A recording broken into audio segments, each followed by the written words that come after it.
sono venuto perché ritengo, e siccome secondo me anche le azioni e i gesti hanno un significato, che fosse giusto che fosse il Presidente ad aprire il silenzio stampa. E poiché era un silenzio stampa che aveva delle motivazioni, sono state spiegate in prima battuta. La seconda era semplicemente per mettere a disposizione di tutti il Presidente che spiega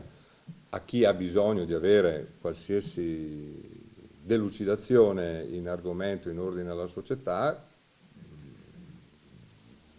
i chiarimenti del caso. Quindi il progetto Padova è un progetto semplice, noi abbiamo acquisito una società che aveva certi problemi di tutti i tipi,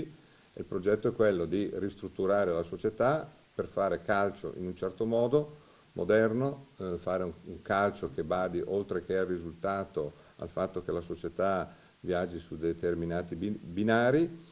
che si creano i presupposti di collaborazione tra la società, i giornalisti e la città.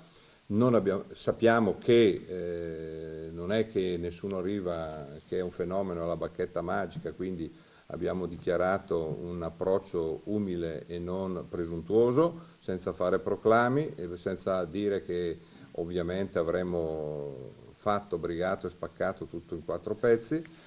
Stiamo lavorando seriamente, cercando di metterci tutto il nostro impegno e tutta la nostra buona volontà e capacità per ricostruire e far crescere la società